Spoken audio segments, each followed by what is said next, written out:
سب تعریف اللہ ہی کے لیے ہے جو سب چیزوں کا مالک ہے، یعنی وہ کہ جو کچھ آسمانوں میں ہے اور جو کچھ زمین میں ہے سب اسی کا ہے، اور آخرت میں بھی اسی کی تعریف ہے، اور وہ حکمت والا ہے، خبردار ہے۔ جو کچھ زمین میں داخل ہوتا ہے اور جو اس میں سے نکلتا ہے، اور جو آسمان سے اترتا ہے اور جو اس پر چڑھتا ہے، سب اس کو معلوم ہے، اور وہ مہربان ہے، بخشنے والا ہے۔ اور کافر کہتے ہیں کہ قیامت کی گھڑی ہم پر نہیں آئے گی۔ کہہ دو کیوں نہیں آئے گی؟ میرے پروردگار کی قسم وہ تم پر ضرور آ کر رہے گی۔ وہ پروردگار غیب کا جاننے والا ہے، ذرہ بھر چیز بھی اس سے پوشیدہ نہیں، نہ آسمانوں میں اور نہ زمین میں، اور کوئی چیز ذرے سے بھی چھوٹی یا بڑی نہیں مگر کتاب روشن میں لکھی ہوئی ہے، اس لیے کہ جو لوگ ایمان لائے اور عمل نیک کرتے رہے ان کو بدلہ دے۔ یہی ہیں جن کے لیے بخشش اور عزت کی روزی ہے، اور جنہوں نے ہماری آیتوں کے بارے میں ہمیں ہرانے کی کوشش کی ان کے لیے سخت درد دینے والے عذاب کی سزا ہے۔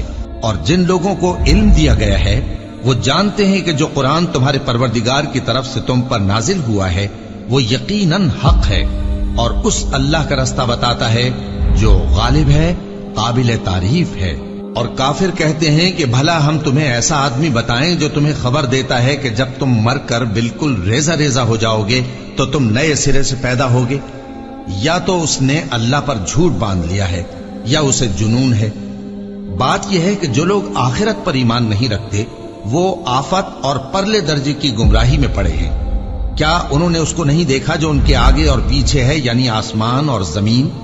اگر ہم چاہیں تو ان کو زمین میں دھسا دیں یا ان پر آسمان کے ٹکڑے گرا دیں، اس میں ہر بندے کے لیے جو رجوع کرنے والا ہے ایک نشانی ہے۔ اور ہم نے داؤد کو اپنی طرف سے برتری بخشی تھی اور کہا تھا اے پہاڑوں ان کے ساتھ تسبیح کرو، اور پرندوں کو ان کا مسخر کر دیا، اور ان کے لیے ہم نے لوہے کو نرم کر دیا کہ کشادہ زرہیں بناؤ اور کڑیوں کو اندازے سے جوڑو، اور نیک عمل کرو، جو عمل تم کرتے ہو میں ان کو دیکھنے والا ہوں۔ اور ہوا کو ہم نے سلیمان کے تابع کر دیا تھا، اس کی صبح کی منزل 1 مہینے کی راہ ہوتی اور شام کی منزل بھی مہینے بھر کی ہوتی۔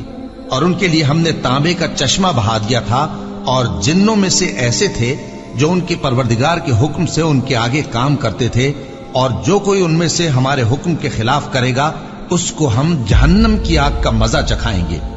وہ جو چاہتے یہ ان کے لیے بناتے، یعنی قلعے اور تصویریں اور بڑے بڑے لگن جیسے تالاب اور دیگیں جو ایک ہی جگہ رکھی رہیں۔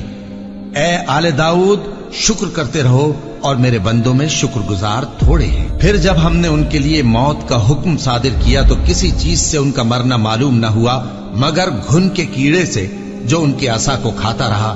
پھر جب وہ گر پڑے تب جنوں کو معلوم ہوا اور کہنے لگے کہ اگر وہ غیب جانتے ہوتے تو ذلت کی تکلیف میں نہ رہتے۔